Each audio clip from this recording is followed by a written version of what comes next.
Hallelujah. പ്രിയ ദൈവമക്കളെ, പരസ്പരം കണ്ടുമുട്ടുവാനും ഒരുമിച്ച് പ്രാർത്ഥിക്കുവാനും ദൈവം നൽകിയ ഈ അവസരത്തെ ഓർത്ത് നമുക്ക് നന്ദി പറയാം. മഹത്വത്തിൻ സാന്നിധ്യം എന്ന ഈ ആത്മീയ ശുശ്രൂഷയിലേക്ക് കടന്നു വന്നിരിക്കുന്ന നിങ്ങൾക്കെല്ലാവർക്കും നമ്മുടെ കർത്താവായ യേശു ക്രിസ്തുവിന്റെ സ്നേഹവും സമാധാനവും ആശംസിക്കുകയാണ്. 75-ാം സങ്കീർത്തനം 7-ാം തിരുവചനത്തിൽ വചനം ഇപ്രകാരം പ്രഖ്യാപിക്കുകയാണ്: ഒരുവനെ താഴ്ത്തുകയും അപരനെ ഉയർത്തുകയും ചെയ്യുന്ന വിധി നടപ്പാക്കുന്നത് ദൈവമാണ്. നമ്മുടെ എല്ലാം ജീവിതങ്ങളിൽ ജയപരാജയങ്ങളെല്ലാം പലപ്പോഴും സംഭവിക്കാറുണ്ട്. പ്രിയ ദൈവമക്കളെ, ഈ വചനത്തിൽ പരിപൂർണമായി നമുക്ക് വിശ്വസിക്കാം, വിജയത്തിന്റെ ഉറവിടം കർത്താവാണ്. നിങ്ങളെല്ലാവരും ദൈവസന്നിധിയിൽ ഇപ്പോൾ എഴുന്നേറ്റ് നിൽക്കുക. നമ്മൾ ഒരുമിച്ച് പ്രാർത്ഥിക്കാൻ പോവുകയാണ്. ഉന്നതമായ പരിശുദ്ധാത്മാവിന്റെ വർഷത്താൽ പിതാവായ ദൈവം നമ്മുടെ ജീവിതങ്ങളെ ശക്തിപ്പെടുത്താൻ പോവുകയാണ്. ആരാധനയ്ക്ക് യോഗ്യനായ, സകല സ്തുതികൾക്കും അർഹനായ നമ്മുടെ യേശുവിനെ സ്വർഗത്തോടും തിരുസഭയോടും ചേർന്ന് ദൈവമക്കളെ നമുക്കൊന്ന് ചേർന്ന് ആരാധിക്കാം. ഹല്ലേലൂയ. എല്ലാവരും ചേർന്ന് അഭിഷേകത്തോടെ ആരാധിക്കാൻ നമുക്ക് കാരണമുണ്ട്, കൈകൊട്ടി പാടാനേറെ കാരണമുണ്ട്. ആരാധിക്കാൻ നമുക്ക് കാരണമുണ്ട്, കൈകൊട്ടി പാടാനേറെ കാരണമുണ്ട്. ഒരിക്കൽ കൂടെ ചേർന്ന് പാടുന്നു. ആരാധിക്കാൻ നമുക്ക് കാരണമുണ്ട്, കൈകൊട്ടി പാടാനേറെ കാരണമുണ്ട്. ഹല്ലേലൂയ, ഹല്ലേലൂയ, നമ്മുടെ യേശു ജീവിക്കുന്നു. എത്ര പേർക്ക് ബോധ്യമുണ്ട്? ഹല്ലേലൂയ, അഭിഷേകം പകരണമേ. നമ്മുടെ യേശു ജീവിക്കുന്നു.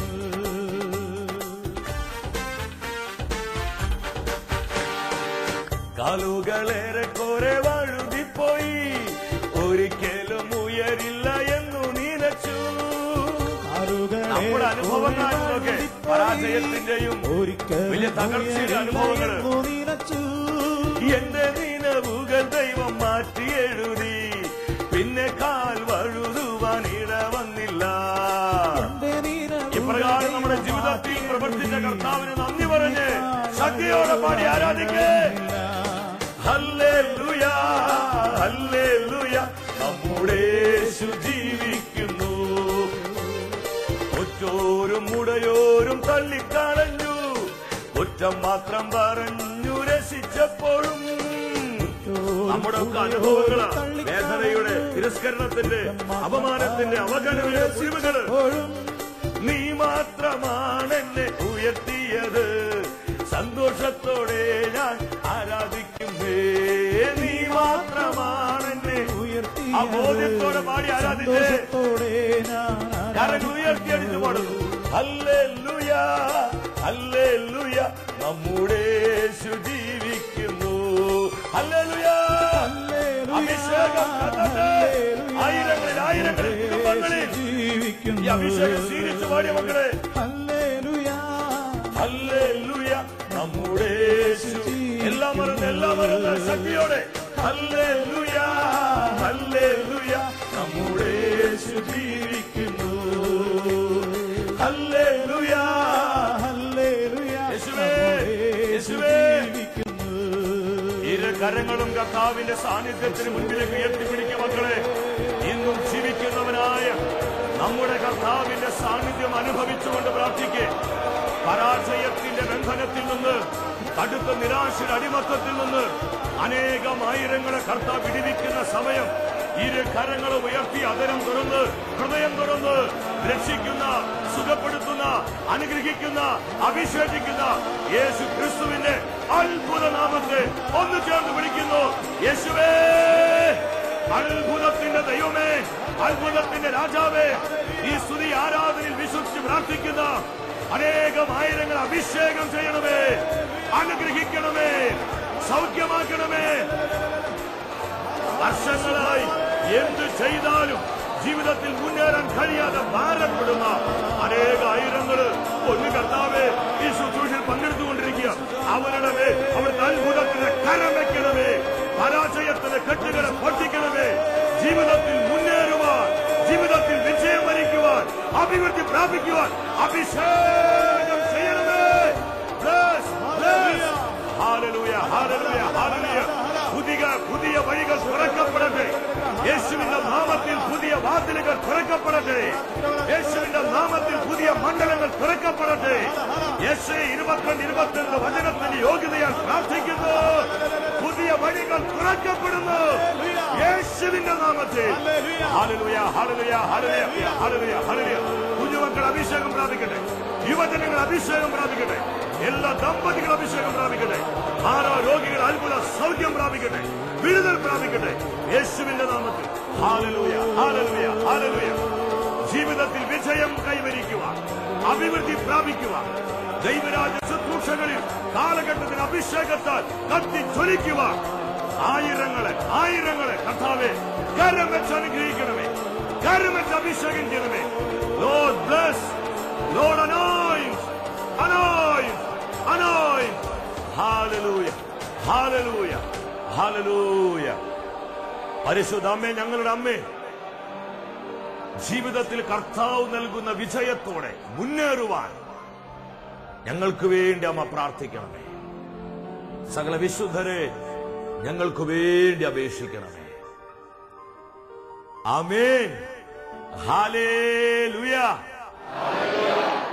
പ്രിയ ദൈവമക്കളെ, ഇന്നത്തെ വചന ശുശ്രൂഷയിലൂടെ പരിശുദ്ധാത്മാവ് നമ്മുടെ ഹൃദയത്തോട് സംസാരിക്കുന്നത് വിജയം നൽകുന്ന കർത്താവിനെ കുറിച്ചാണ്. നമ്മുടെ ദൈവത്തിന്റെ വലിയൊരു സ്വഭാവമാണ് അവൻ തന്റെ മക്കൾക്ക് വിജയം നൽകുന്നവനാണ്. ഉൽപ്പത്തി മുതൽ വെളിപാട് വരെ തിരുവചനം നമ്മൾ വായിച്ച് ധ്യാനിക്കുമ്പോൾ നമുക്ക് കണ്ടെത്താൻ കഴിയുന്ന വലിയൊരു യാഥാർത്ഥ്യമുണ്ട്. ദൈവം തന്റെ ജനത്തിനു വേണ്ടി അത്ഭുതകരമായ പ്രവർത്തികൾ ചെയ്ത് അവരെ വിജയത്തിലേക്ക് നയിക്കുന്നത് വിശുദ്ധ വചനത്തിൽ ഒരുപാട് ഭാഗങ്ങളിൽ നമുക്ക് കാണുവാനായിട്ട് കഴിയും. പലരും ഇപ്രകാരം പങ്കുവെക്കാറുണ്ട്: സഹോദര, ഞങ്ങളുടെ ജീവിതം മുഴുവൻ പരാജയമാണ്.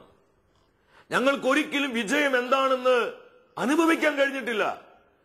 പഠിക്കുന്ന കാലഘട്ടത്തിലാണെങ്കിൽ പഠിക്കാൻ ബുദ്ധിയുണ്ട്, സാമർഥ്യമുണ്ട്, അറിവുണ്ട്. എന്നാൽ പഠനത്തിൽ മുന്നേറാൻ പറ്റിയില്ല. എന്നേക്കാൾ കഴിവ് കുറഞ്ഞ എന്റെ സുഹൃത്തുക്കളൊക്കെ ഇന്ന് നല്ല നിലയിലെത്തി. കുടുംബജീവിതത്തിലോ അതിലും വലിയ പരാജയം സംഭവിച്ചു. ബിസിനസ്സിലാണെങ്കിൽ എന്തെന്നില്ലാത്ത തകർച്ചയും പ്രതികൂലവും ഉണ്ടായി. ബിസിനസ്സും തകർന്നു. ജോലി ചെയ്യാൻ തുടങ്ങി, ജോലിയിലും പരാജയം. ആത്മീയ മേഖലകളിലും പരാജയം. തൊടുന്നത് മുഴുവൻ പരാജയം. കഴിഞ്ഞകാല ജീവിതത്തിൽ പരാജയത്തിന് വിഴുപ്പും പേറി ഇനിയൊരു തിരിച്ചുവരവ് സാധ്യമല്ല എന്ന് ചിന്തിക്കുന്ന അനേകം ജീവിതങ്ങളെ എന്റെ ശുശ്രൂഷ ജീവിതത്തിൽ കണ്ടുമുട്ടുവാൻ കർത്താവ് ഇടവരുത്തിയിട്ടുണ്ട്. പ്രിയ സഹോദര സഹോദരി, അപ്രകാരം ഒരു വ്യക്തിയാണോ നീ എങ്കിൽ ഇന്നത്തെ ശുശ്രൂഷ കർത്താവ് നിനക്ക് വേണ്ടി ഒരുക്കിയിരിക്കുകയാണ്. കഴിഞ്ഞകാല ജീവിതത്തിലെ പരാജയങ്ങൾ ചിന്തിച്ചുകൊണ്ട് മനസ്സും മടുത്ത് പിന്മാറ്റത്തിലേക്ക് പോകാൻ വിളിക്കപ്പെട്ടൊരു വ്യക്തിയല്ല നീ. യേശു ക്രിസ്തു നിനക്ക് വേണ്ടി നേടിത്തന്ന വിജയം ഈ ലോകത്തിൽ നീ ആത്മീയമായ മേഖലകളിലും ഭൗതികമായ സാഹചര്യങ്ങളിലും വിജയത്തോടെ ജീവിക്കുവാനാണ്. പ്രിയ സഹോദരി, നിന്റെ ജീവിതം ഇന്ന് കടുത്ത നിരാശയിലാണോ? എന്റെ ജീവിതം തകർന്നു പോയല്ലോ. ചിലപ്പോ എന്റെ ഭർത്താവിന്റെ മദ്യപാനം അതെന്റെ ജീവിതത്തെ നശിപ്പിച്ചു. എന്റെ കുടുംബത്തിന്റെ ചില സാഹചര്യങ്ങൾ എന്റെ ജീവിതത്തെ ഇതുപോലെയാക്കി എന്ന് ചിന്തിച്ച് സ്വയം നശിച്ചുകൊണ്ടിരിക്കുന്ന ഒരു വ്യക്തിയാണോ നീ എങ്കിൽ ഇന്നത്തെ മെസ്സേജ് പരിശുദ്ധാത്മാവ് നിനക്ക് വേണ്ടി ഒരുക്കി വെച്ചിരിക്കുകയാണ്. വീണ്ടും വീണ്ടും വചനത്തിലൂടെ ഈശോ പറയുന്നു, അവൻ വിജയം നൽകുന്ന കർത്താവാണ്. സെഫാനിയ പ്രവാചകന്റെ പുസ്തകം 3-ാം അധ്യായം 17-ാം തിരുവചനത്തിൽ ദൈവത്തിന്റെ വചനപ്രകാരം പ്രഖ്യാപിക്കുകയാണ്: നിന്റെ ദൈവമായ കർത്താവ്, വിജയം നൽകുന്ന യോദ്ധാവ് നിന്റെ മധ്യേ ഉണ്ട്. ഈ വചനത്തിലൂടെ എന്താണ് പരിശുദ്ധാത്മാവ് നമ്മോട് സംസാരിക്കുന്നത്? നമുക്ക് വിജയം നൽകുവാൻ ഒരു യോദ്ധാവിനെ പോലെ കർത്താവിന്റെ സാന്നിധ്യം വിട്ടുപിരിയാതെ നമ്മോടൊപ്പമുണ്ട് എന്നുള്ള വലിയ ഉറപ്പ് ഈ വചനത്തിലൂടെ കർത്താവ് ഓരോരുത്തർക്കും നൽകുകയാണ്. നമ്മൾ ആരും നിരാശിതരാകേണ്ട. നമുക്കൊക്കെ സുപരിചിതമായൊരു വചനമാണ് ജെറമിയ പ്രവാചകന്റെ പുസ്തകം 29:11. അവിടെ വചനം എന്താ വെളിപ്പെടുത്തുന്നത്? എനിക്ക് നിങ്ങളെ കുറിച്ചൊരു പദ്ധതിയുണ്ട്. അത് നിങ്ങളുടെ നാശത്തിനുള്ള പദ്ധതിയല്ല, നിങ്ങൾക്ക് ഓരോരുത്തർക്കും ശുഭകരവും പ്രത്യാശയും നൽകുന്ന ഉന്നതമായ പദ്ധതി. വീണ്ടും യെശയ്യാ പ്രവാചകന്റെ പുസ്തകം 43-ാം അധ്യായം 18-ാം വചനത്തിലൂടെ പരിശുദ്ധാത്മ പഠിപ്പിക്കുന്നു, പഴയ കാര്യങ്ങൾ നിങ്ങൾ ഓർക്കുകയോ പരിഗണിക്കുകയോ വേണ്ട. ഇന്ന് അനേകരുടെ പ്രശ്നം ഇതാണ്. അവർ കഴിഞ്ഞകാല ജീവിതത്തിൽ സംഭവിച്ചു പോയ പരാജയങ്ങളും മാത്രം ചിന്തിച്ച് ദിവസങ്ങളും മാസങ്ങളും തള്ളിക്കളഞ്ഞ് കടുത്ത നിരാശയിൽ ജീവിക്കുക. ഇത് പിശാചിന്റെ വലിയൊരു വഞ്ചനയാണെന്ന് പ്രിയ ദൈവമക്കളെ നമ്മൾ ഓരോരുത്തരും തിരിച്ചറിയണം. എന്നാൽ ഈ തിരുവചനത്തിലൂടെ കർത്താവ് ഉറപ്പ് തരികയാണ്, ഇതാ ഒരു പുതിയ കാര്യം ഞാൻ നിനക്ക് വേണ്ടി ചെയ്യുന്നു. ഹല്ലേലൂയ. എന്റെ ജീവിതത്തെ ഒരുപാട് സ്വാധീനിച്ച ദൈവവചനമാണിത്. ഞാൻ നിനക്ക് വേണ്ടി പുതിയൊരു കാര്യം ചെയ്യുന്നു. ഇന്ന് അനേകരെ പിശാച് ഈ വിഷയത്തിൽ ബന്ധിച്ചിട്ടിരിക്കുക. കഴിഞ്ഞകാല ജീവിതത്തിൽ തുടർച്ചയായിട്ട് പരാജയങ്ങൾ മാത്രമേ ഉണ്ടായിട്ടുള്ളൂ. ഇതെന്റെ ഗതിയാണ്, ഇതെന്റെ വിധിയാണ്. ചിലരെങ്കിലും എന്നോട് പറഞ്ഞിട്ടുണ്ട്, സഹോദര ഇനി തിരിച്ചുവരവ് സാധ്യമല്ല. സഹോദരൻ ചിന്തിക്കുന്നത് പോലെയല്ല. ഞങ്ങൾ അതുപോലെ പരാജയത്തിലാ കിടക്കണേ, ഞങ്ങൾ അതുപോലെ വലിയ തകർച്ചയിലാ കിടക്കണേ, ഇനി ഞങ്ങൾക്കൊരു തിരിച്ചുവരവ് സാധ്യമല്ല എന്ന് ചിന്തിക്കുന്നവരെ പുതിയ ചില സംരംഭങ്ങൾ തുടങ്ങുവാൻ, ദൈവസ്നേഹത്തിൽ നിന്നുകൊണ്ട് കർത്താവിന്റെ വാഗ്ദാനങ്ങളിൽ വിശ്വസിച്ചുകൊണ്ട് പുതിയ ചില തുടക്കങ്ങൾ കുറിക്കാൻ ഇന്ന് അനേകർക്ക് കഴിയുന്നില്ല. കാരണം അവർക്ക് ഭയമാണ്, ഇനിയും പരാജയം പറ്റിയാലോ, ഇനിയും പരാജയം ഉണ്ടായാലോ. ഇന്ന് ലോകത്തിൽ ആരൊക്കെ ഉന്നതന്മാരായിട്ടുണ്ടോ അവരിൽ മിക്കവരും വലിയ പരാജയത്തിന് നടുവിൽ നിന്നാണ് വലിയ അഭിവൃദ്ധിയിലേക്കും ഉയരങ്ങളിലേക്കും വളർന്നു വന്നതെന്ന് നമ്മൾ ആരും മറക്കരുത്. അതുകൊണ്ട് ഭയം പിശാച് തരുന്നൊരു കെണിയാണ്. ഈ ഭയം നമ്മളെ ഓരോരുത്തരെയും തളർത്തിക്കളയും. പ്രിയ ദൈവത്തിന്റെ പൈതലെ, എന്നെ കുറിച്ചും നിന്നെ കുറിച്ചുമുള്ള കർത്താവിന്റെ തിരുവിഷ്ടം ഇതാണ്. കർത്താവിൽ നമ്മൾ ഓരോരുത്തരും വിജയമുള്ളവരായി മാറണം. പരാജയപ്പെട്ട് സ്വയം നശിച്ച് ഈ ലോകത്തിൽ കർത്താവ് നൽകിയ ഉത്തരവാദിത്തങ്ങളിൽ നിന്ന് ഒഴിഞ്ഞു മാറി യാതൊരു ലക്ഷ്യവുമില്ലാതെ ജീവിക്കേണ്ടവരല്ല നമ്മൾ ഓരോരുത്തരും. ജോഷുവയുടെ പുസ്തകം 1-ാം അധ്യായം 5 വാ. അവിടെ എന്താ വചനം പഠിപ്പിക്കുന്നത്? ദൈവം ജോഷയെ നോക്കിക്കൊണ്ട് പറയുകയാണ്, മോശയുടെ മരണത്തിന് ശേഷം ദൈവജനത്തെ വാഗ്ദാന ദേശത്തേക്ക് നയിക്കുവാൻ പ്രവാചകനായി ജോഷുവയെ കർത്താവ് തെരഞ്ഞെടുത്തു. ഞാൻ ചിന്തിക്കുകയാണ്, ജോഷയ്ക്ക് സ്വാഭാവികമായ ഒരു ഭയവും അസ്വസ്ഥയൊക്കെ വന്നു കാണാം. ഇത്രയും വലിയ മിഷൻ ഞാൻ എങ്ങനെ നിർവഹിക്കും? ഞാൻ ഈ ശുശ്രൂഷയിൽ പരാജയപ്പെട്ടു പോകുമോ? ഒരു പരാജയ ഭീതി ജോഷയെ പിടികൂടി കാണാം. എന്റെ അനുജന്മാരെ, അഞ്ചിത്തിമാരെ നിങ്ങൾ ശ്രദ്ധിക്കുക. ഇതിൽ പഠിക്കുന്ന അനേകം സ്റ്റുഡൻസ് ഈ ശുശ്രൂഷയിൽ പങ്കെടുക്കുന്നുണ്ട്. പഠനത്തിൽ പരാജയ ഭീതി അനുഭവിക്കുന്ന അനേകം വിദ്യാർത്ഥിനികളെ ഞാൻ കണ്ടുമുട്ടിയിട്ടുണ്ട്. നീ അപ്രകാരം ഭാരപ്പെടുന്ന വ്യക്തിയാണോ? എന്റെ അനുജത്തി, പഠനത്തിൽ നിന്നെ ഉന്നതമായ വിജയത്തിലേക്ക് നയിക്കുവാൻ കർത്താവിന് കഴിയും. നമ്മുടെ ഈ ആത്മീയ കൂട്ടായ്മയിൽ അനേകം കുഞ്ഞുങ്ങളുണ്ട്, യുവജനങ്ങളുണ്ട്. റാങ്ക് വരെ കിട്ടിയ മക്കൾ നമ്മുടെ കൂട്ടായ്മയോട് ചേർന്ന് ദൈവരാജ്യ ശുശ്രൂഷയിൽ പ്രവർത്തിക്കുന്നുണ്ട്. എന്റെ പ്രിയപ്പെട്ട സഹോദരൻ, അടുത്ത കാലത്ത് അവന് ചെറിയ ആശങ്കകൾ ഉണ്ടായിരുന്നു. എന്നാൽ ഗേറ്റിന്റെ എക്സാം ഉന്നതമായ വിജയം നൽകി കർത്താവ് അവനെ അനുഗ്രഹിച്ചു. എംടെക് ചെയ്യാൻ കർത്താവ് അത്ഭുതകരമായി വഴി തുറക്കുകയാണ്. പഠന മേഖലയിൽ അത്ഭുതകരമായി കർത്താവ് വിജയം നൽകിയ അനേകം മക്കളുണ്ട്. അതുകൊണ്ട് പ്രിയമുള്ളവരെ, പരാജയ ഭീതിയിൽ, പഠനത്തോടുള്ള ബന്ധത്തിൽ, കുടുംബജീവിതത്തോടുള്ള ബന്ധത്തിൽ, ബിസിനസ്സിനോടുള്ള ബന്ധത്തിൽ, ജോലിയോടുള്ള ബന്ധത്തിൽ, ആത്മീയ ശുശ്രൂഷകളോടുള്ള ബന്ധത്തിൽ, കർത്താവ് ഏൽപ്പിച്ച ഉത്തരവാദിത്തങ്ങളുടെ ബന്ധത്തിൽ നിങ്ങൾ ആരെങ്കിലും പരാജയ ഭീതി അനുഭവിക്കുന്ന വ്യക്തിയാണെങ്കിൽ ഈ വചനം എന്താണ് നിങ്ങളോട് പറയുന്നതെന്ന് ഓരോരുത്തരും വളരെ ശ്രദ്ധിച്ചിരിക്കുക. എന്താ കർത്താവ് ജോഷുവയോട് പറഞ്ഞേ? 1:5 പറയുകയാണ്, ജോഷുവ, നിന്റെ ആയുഷ്കാലത്തിൽ ഒരിക്കലും ആർക്കും നിന്നെ പരാജയപ്പെടുത്തുവാൻ സാധിക്കുകയില്ല. നിന്റെ ആയുഷ്കാലത്തിൽ ഒരിക്കലും നിന്നെ പരാജയപ്പെടുത്താൻ ആർക്കും സാധിക്കില്ല. എന്തൊരു വചനമാണിത്! നമുക്കൊക്കെ എന്തുമാത്രം പ്രത്യാശ നൽകുന്ന വചന. എന്താ ഇതിന്റെ കാരണം? മോശയോട് കൂടെ എന്നതുപോലെ ഞാൻ നിന്നോട് കൂടെ ഇരിക്കും. ഹല്ലേലൂയ! ഇതാണ് വിജയത്തിന്റെ രഹസ്യം. ഇന്ന് പരിശുദ്ധാത്മാവ് ഇത് തന്നെ നമ്മെ പഠിപ്പിക്കുന്നത്. നമ്മൾ വിജയത്തിൽ മുന്നേറുവാനുള്ള രഹസ്യം ഇതാണ്. കർത്താവിന്റെ പ്രസൻസിൽ നമുക്ക് വേണ്ട വിജയമുണ്ട്. വിജയത്തിന്റെ ഉറവിടം കർത്താവാണ്. ദാവീദിന്റെ ജീവിതവുമായി ബന്ധപ്പെടുത്തി നോക്കുമ്പോൾ നമുക്കിത് കാണാൻ പറ്റും. ഏലാ താഴ്വരയിൽ മലനായ ഗോലിയാത്തുമായിട്ടുള്ള ഫൈറ്റിൽ ദാവീദ് നിൽക്കുക. സാമുവേൽ പ്രവാചകൻ 1-ാം പുസ്തകം 17:45 ദാവീദ് പറയുന്നുണ്ട്, ഗോലിയാത്തെ, നീ പരിഹസിച്ച, നീ അപമാനിച്ച ഇസ്രായേലിന്റെ ദൈവമായ കർത്താവിന്റെ നാമത്തിലാണ് ഞാൻ നിന്നോട് എതിരിടാൻ വരുന്നത്. കർത്താവിന്റെ നാമത്തിൽ. പിന്നീട് നിങ്ങൾ വചനമെടുത്ത് വായിക്കേ.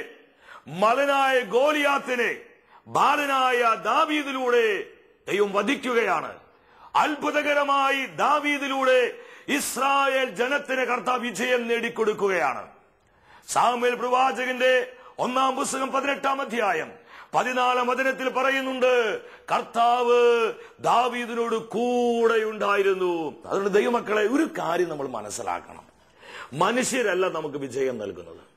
നമ്മുടെ പ്രിയപ്പെട്ടവരല്ല നമുക്ക് വിജയം നൽകുന്നത്. നമ്മൾ പഠിച്ച വിദ്യാഭ്യാസം കൊണ്ടല്ല നമ്മൾ വിജയമുള്ളവരായി മാറിയത്. രാഷ്ട്രീയക്കാരല്ല നമുക്ക് വിജയം നൽകുന്നത്. ഈ ലോകത്തിന്റെ പ്രസ്ഥാനങ്ങളും ഈ ലോകത്തിന്റെ സംവിധാനങ്ങളും സാധ്യതകളും അല്ല എനിക്ക് നിങ്ങൾക്ക് വിജയം നൽകുന്നത്. നമുക്ക് വിജയം നൽകുന്നത് നമ്മുടെ കർത്താവായ ദൈവമാണ്. വിജയത്തിന് ഉറവിടം യേശു ക്രിസ്തുവാണ്. ഹല്ലേലൂയ!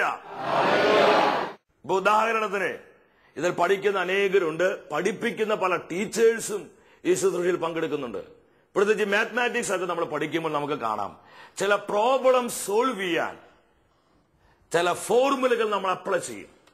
ഇതുപോലെ നമ്മുടെ ജീവിതങ്ങൾ വിജയത്തിലോട്ട് വരാൻ കർത്താവ് ഇന്ന് നമ്മളെ ഒരു സ്പിരിച്വൽ ഫോർമുല നമ്മളെ പഠിപ്പിക്കുകയാണ്. ജോഷുവയുടെ പുസ്തകം 1-ാം അധ്യായം 8-ാമത്തെ തിരുവചനമാണ്. അവിടെ ദൈവമായ കർത്താവ് ജോഷിയോട് പറയുകയാണ്, 3 കാര്യങ്ങൾ പ്രത്യേകം പറയുകയാണ്. ന്യായ പ്രമാണ ഗ്രന്ഥം എപ്പോഴും നിന്റെ അധരത്തിൽ ഉണ്ടായിരിക്കണം. അതിലെഴുതിയിരിക്കുന്ന കാര്യങ്ങളെല്ലാം പാലിക്കാൻ നീ ശ്രദ്ധിക്കണം.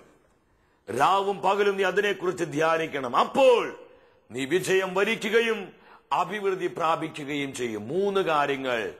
കർത്താവിന്റെ വചനം എപ്പോഴും നിന്റെ അധരത്തിൽ ഉണ്ടായിരിക്കണം എന്ന് പറഞ്ഞ നെഗറ്റീവായ കാര്യങ്ങൾ നമ്മൾ സംസാരിക്കരുത്. ഞാൻ ചില വ്യക്തികളെ കണ്ടിട്ടുണ്ട്, അവർക്കൊന്നിനെ കുറിച്ചും പ്രതീക്ഷയില്ല, പ്രത്യാശയില്ല. എപ്പോഴും നെഗറ്റീവായ കാര്യം, അത് നടക്കില്ല, അത് ശരിയാവില്ല, അല്ലെങ്കിൽ അത് ഗുണം പിടിക്കില്ല, എന്റെ ജീവിതം ഇതുപോലെയായല്ലോ, എന്റെ ജീവിതത്തിൽ ഇത് സംഭവിച്ചല്ലോ. ഈ പരാതിയും പിറുപിറുപ്പും പരിഭവവുമായി നെഗറ്റീവായ വാക്കുകൾ മാത്രം പറഞ്ഞ് ജീവിക്കുന്ന അനേക മനുഷ്യരെ ഞാൻ ആത്മാവിൽ സ്നേഹത്തോടെ പറയാ, അവർക്കൊരിക്കലും ജീവിതത്തിൽ വിജയം കൈവരിക്കാൻ പറ്റുകയില്ല. ഇത് തന്നെയാ കർത്താവ് പറഞ്ഞ്, ന്യായപ്രമാണ ഗ്രന്ഥം, കർത്താവിന്റെ തിരുവെഴുത്തുകൾ എപ്പോഴും നിന്റെ അധരത്തിലുണ്ടായിരിക്കണം. അതുകൊണ്ട് ദൈവമക്കളെ, കർത്താവ് പറഞ്ഞിരിക്കുന്ന വാഗ്ദത്തങ്ങൾ നിങ്ങൾ വിശ്വാസത്തോടെ ക്ലെയിം ചെയ്ത് നിങ്ങൾ ഏറ്റുപറയണം. വിശ്വാസത്തോടെ വചനം നിങ്ങൾ ഏറ്റുപറഞ്ഞ് പ്രാർത്ഥിക്കണം. ഈ വചനമെല്ലാം നമ്മുടെ ജീവിതത്തിൽ അഭിഷേകമായി മാറാൻ തുടങ്ങും. പരാജയത്തിന്റെ കെട്ടുകൾ അഴിയും, നിരാശയുടെ ബന്ധനങ്ങൾ തകരും. ക്രിസ്തുവിന്റെ വിജയത്തിൽ മുന്നേറാൻ കർത്താവ് നമ്മളെ സഹായിക്കും. 2-ാമത് പറയുകയാണ്, അതിലെഴുതിയിരിക്കുന്ന കാര്യങ്ങളെല്ലാം പാലിക്കാൻ നീ ശ്രദ്ധിക്കണം. ദൈവവചനത്തെ അനുസരിക്കുന്നവരുടെ ജീവിതത്തിലാണ് വിജയമുണ്ടാകുന്നത്. വെളിപാട് പുസ്തകം നമ്മൾ എടുത്ത് പഠിക്കുമ്പോൾ കാണാൻ പറ്റുന്നത്, വിജയം കൈവരിക്കുന്നവർക്കാണ് സ്വർഗം നൽകുന്നത്. ആവർത്തിച്ച് സഭകൾക്ക് എഴുതിയ ആ ദൂതിൽ കർത്താവ് കൂടെ വെളിപ്പെടുത്തുന്ന ഒരു മെസ്സേജ് ഉണ്ട്. എന്താണെന്നറിയോ? വിജയം വരിക്കുന്നവന്, വെളിപാട് 2:7 പറയാ, വിജയം വരിക്കുന്നവനെ ഞാൻ ജീവവർഷത്തിൽ നിന്ന് ഭക്ഷിക്കാൻ കൊടുക്കും. വീണ്ടും വെളിപാടിന്റെ പുസ്തകം 2:11 പറയാ, വിജയം വരിക്കുന്നവനെ രണ്ടാമത്തെ മരണമുണ്ടാവുകയില്ല. വീണ്ടും വെളിപാടിന്റെ പുസ്തകം 3-ാം അധ്യായം 5-ാം വചനത്തിൽ വചനം വെളിപ്പെടുത്തുകയാണ്, വിജയം വരിക്കുന്നവനെ വെള്ളവസ്ത്രം ഞാൻ ധരിപ്പിക്കും. ഇവിടെയെല്ലാം ആർക്കാണ് ഇതെല്ലാം കർത്താവ് നൽകുന്നത്? വിജയം വരിക്കുന്നവനാണ്. അപ്പൊ ഭൗതികമായ സാഹചര്യങ്ങളിൽ മാത്രം, ജോലിയിൽ, ബിസിനസ്സിൽ, പഠനത്തിൽ മാത്രം വിജയം നേടിയതുകൊണ്ട് കാര്യമില്ല. ആത്മീയ ജീവിതത്തിൽ, കർത്താവിനോടുള്ള ബന്ധത്തിൽ നമ്മൾക്ക് പാപത്തിന്റെ മേൽ, ലോകത്തിന്റെ മേൽ, പിശാചിന്റെ മേൽ വിജയം നേടാൻ കഴിഞ്ഞാലാണ് ഈ സ്വർഗീയ നന്മകളൊക്കെ അനുഭവിക്കാൻ നമുക്ക് കഴിയുന്നത്. പ്രിയമുള്ളവരെ, ഈ രണ്ട് തലവും നമ്മൾ ഒരുപോലെ പരിശോധിക്കണം. ആത്മീയമായ മേഖലയും ഭൗതികമായ സാഹചര്യങ്ങളും. ഇത് കണ്ടുകൊണ്ട് കർത്താവ് ജോഷുവോട് പറയുന്നത്, നീ എന്റെ വചനം അനുസരിക്കുക, അതിലെഴുതിയിരിക്കുന്നില്ല പാലിക്കാൻ നീ അനുസരിക്കണം. മൂന്നാമത് എന്താ പറയുന്നത്? രാവും പകലും നീ അതിനെക്കുറിച്ച് ധ്യാനിക്കണം. കർത്താവിന്റെ വചനം ചിന്തിക്കുക, എപ്പോഴും ധ്യാനിച്ചുകൊണ്ടിരിക്കുക. ഈ അശ്ലീലമായ ചിന്തകള്, മാനുഷികമായ ചിന്തകള്, ദുഷിച്ച ചിന്തകള്, ഇതൊക്കെ വിശുദ്ധീകരിക്കപ്പെടും. കർത്താവിന്റെ വചനം ധ്യാനിച്ചുകൊണ്ടിരിക്കുക. അപ്പൊ ഭയം മാറും, നിരാശ മാറും, രോഗം മാറും, സകല നെഗറ്റീവായ അടിമത്തങ്ങളും മാറിപ്പോകും. ക്രിസ്തുവിന്റെ സാന്നിധ്യം, പരിശുദ്ധാത്മാവിന്റെ തീ നിന്നിൽ കത്താൻ തുടങ്ങും. ചിലർക്കൊരു ധാരണയുണ്ട്, കർത്താവ് വിജയം നൽകും. പലപ്പോഴും പരാജയങ്ങൾ കർത്താവ് നമ്മളെ അനുവദിക്കും. എന്തിനു വേണ്ടിയാ? നമ്മൾ വിജയത്തിലെത്താണ്. നമ്മൾ പരാജയപ്പെടുവാൻ ഒരിക്കലും കർത്താവ് ആഗ്രഹിക്കുന്നില്ല. പൗലോസിലെ കൊരിന്ത്യർ സഭയ്ക്ക് എഴുതിയ 1-ാമത്തെ ലേഖനം 15-ാം അധ്യായം 57-ാം വചനത്തിൽ ശ്ലീഹ പറയുകയാണ്, നമ്മുടെ കർത്താവായ യേശു ക്രിസ്തു വഴി നമുക്ക് വിജയം നൽകിയ ദൈവത്തിനു നന്ദി. ദൈവപിതാവ് ക്രിസ്തു വഴി നമുക്ക് വിജയം തന്നിരിക്കുകയാ. പ്രിയ ദൈവമക്കളെ, ഈ വചനങ്ങളെല്ലാം നമ്മുടെ ജീവിതത്തിൽ സ്വീകരിക്കുവാനായിട്ട് നമ്മൾ ഒരുങ്ങുക. കുടുംബജീവിതത്തിൽ പരാജയപ്പെട്ടവർ ഇവിടെയുണ്ട്. നിങ്ങളുടെ തകർന്നുപോയ പരാജയപ്പെട്ട കുടുംബജീവിതത്തെ പുനഃസ്ഥാപിക്കാൻ, റിസ്റ്റോർ ചെയ്യാൻ കർത്താവ് മതിയായവനാണ്. ഇനി പഠിച്ചിട്ട് കാര്യമില്ല, ഈ പഠനത്തിൽ മുന്നേറാൻ പറ്റുന്നില്ല, ഇത് എന്നെ കൊണ്ട് സാധിക്കുന്നു തോന്നുന്നില്ല എന്ന് ചിന്തിച്ച പഠനം നിർത്തിയവരോട് ഇതാ കർത്താവ് പറയുന്നു, ഈ വാഗ്ദാനങ്ങൾ വിശ്വസിച്ചുകൊണ്ട് നീ ഇന്ന് ആരംഭിക്ക്, കർത്താവ് അഭിഷേകം ചെയ്യും. ദൈവമക്കളെ, പരിപൂർണമായും ഈ വചനത്തിനു മുമ്പിൽ എളിമപ്പെട്ട് നമ്മുടെ ജീവിതങ്ങളെ കർത്താവിന് സമർപ്പിക്കാം. പരസ്പരം പഴി പറഞ്ഞ്, പരാതി പറഞ്ഞ് സ്വയം നശിക്കുന്നവരായി നമ്മൾ ആരും മാറരുത്. നശിക്കുന്ന ആത്മാക്കളുടെ ആത്മരക്ഷയ്ക്ക് വേണ്ടി നമ്മുടെ ജീവിതങ്ങളെ കർത്താവിന് സമർപ്പിക്കുക. ഒരു പുതിയ അഭിഷേകം, പുതിയ കൃപ, പുതിയ ശക്തി നമ്മുടെ ജീവിതത്തിലൂടെ ലോകത്തിലും സഭയിലും വെളിപ്പെടട്ടെ. അതിനായി നമുക്ക് ആഗ്രഹിക്കാം. കർത്താവ് നിങ്ങളുടെ വ്യക്തിപരമായ, കുടുംബപരമായ എല്ലാ നിയോഗങ്ങളെയും ആവശ്യങ്ങളെയും നിങ്ങളെ തന്നെയും സമൃദ്ധമായി